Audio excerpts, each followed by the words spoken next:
We were the pioneers of India's freedom struggle against Britain. We formed India's first government in exile for liberating the country from British rule. We were the first to demand complete independence for India. We were the first to launch the non-cooperation and quit India movement. We were the first to confer the title of Mahatma on Gandhiji. We were the first to advocate Hindu-Muslim unity and justified it on the basis of Shariat and Hadith. We opposed the partition of the country and the creation of Pakistan. We are Jamiat Ulema-e-Hind, a symbol of India's unity in diversity.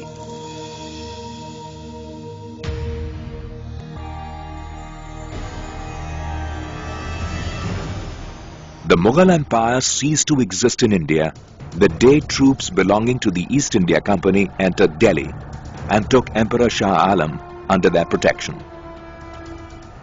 The East India Company that day proclaimed, "People belong to God, country to the king, and administration to Company Bahadur."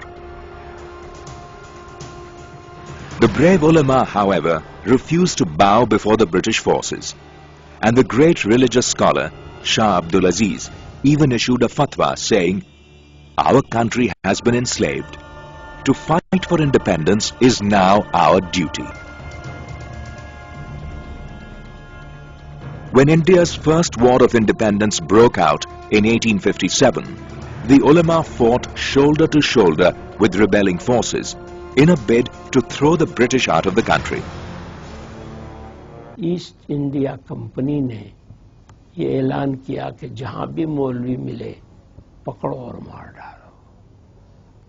चुनांचे मौलवी कौन है उसकी अलामत और पहचान ये बताई गई कि जिसके मुंह पर दाढ़ी हो या लांबा कुर्ता हो। 50,000 से ज्यादा दाढ़ी कुर्ते वाले उसके बाद पूरे मुल्क में कत्ल किए गए। दिल्ली और उसके कुर्ब जवार में जहां उलमा का गढ़ हुआ करता था, बड़े बड़े उलमा पाए जाते थे और बड़े बड़े काम होते थे, उन इलाकों में ये पोजीशन हो गई थी कि लोग अपनी मैयत को लेकर गांव गांव घूमते थे कि शायद फला गांव में 12 उलमा थे, शायद कोई वहां मिल जाए। वहां पहुंचते तो कोई नहीं। दूसरे गांव में गए, तीसरे में गए, और जब लाश में से बदबू उठने लगती थी तो बिना जनाजे के दफन कर देते थे। ये हालत हो गई थी। ऐसे वक्त में जो चंद उलमा बच गए थे, उन्होंने फैसला किया कि इस लड़ाई को अगर आगे बढ़ाना है तो हमें इस्लामिक एजुकेशन के इंस्टीट्यूशन कायम करने चाहिए। और उसके 10 साल के बाद 1867 में 67 में देवबंद में एक छोटा सा मदरसा शुरू किया गया। एक तालिब इल्म, एक उस्ताद, और उस मदरसे के वो पहले तालिब इल्म थे जिनको दुनिया शेखुल हिंद मौलाना महमूद हसन देवबंदी के नाम से जानती है, जिन्होंने वो रेशमी रुमाल की तहरीक चलाई और राजा महेंद्र प्रताप को उसका सदर बनाया, अफगानिस्तान की गवर्नमेंट इन एग्जाइल का, और गांधी जी को महात्मा का खिताब दिलवाया और आजादी की लड़ाई में गांधी जी को लीडर बनवाया। The ulama even went to the extent of forming India's first government in exile to liberate the country from the British rule. However, their plan, which later came to be known as Silk Letter Conspiracy, ended in a fiasco as it was leaked out to the British authorities. Hundreds of ulama were arrested across the country.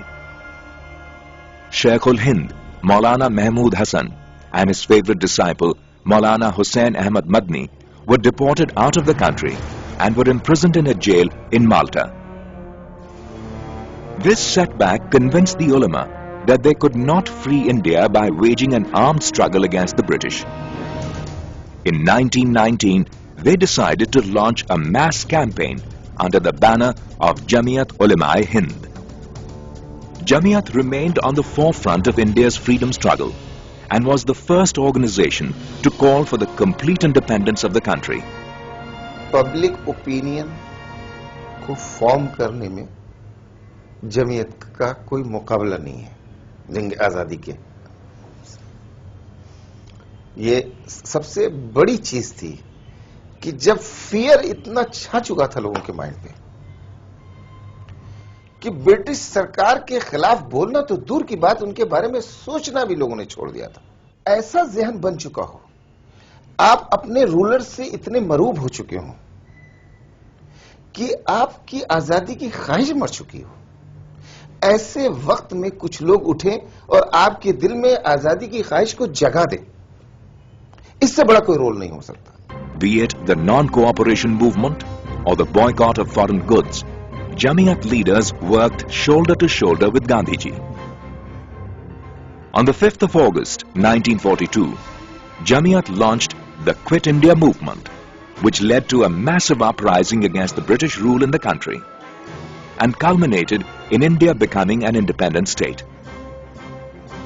However, the Hindu-Muslim unity that drove the British out of the country became the first casualty in the wake of the widespread communal riots that accompanied the creation of Pakistan.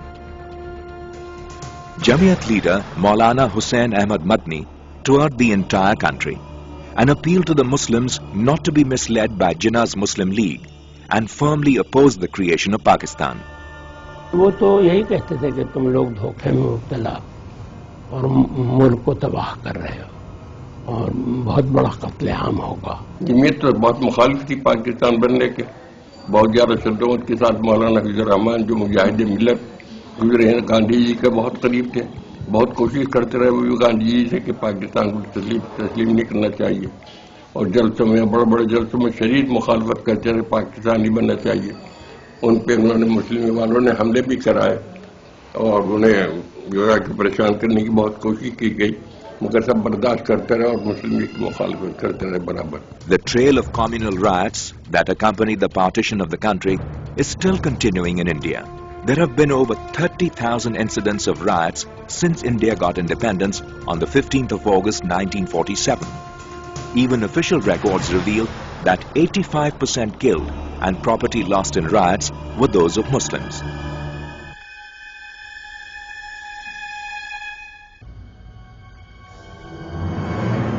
Not very long ago, these houses were full of life. The 1st of March 2002, when a rioting mob attacked the people living in these dilapidated dwellings, they hastily took refuge in this small room with the hope that they would be safe there. When the rioters failed to force open the door, they filled it with water and dropped a live electric wire and electrocuted all the people inside the room.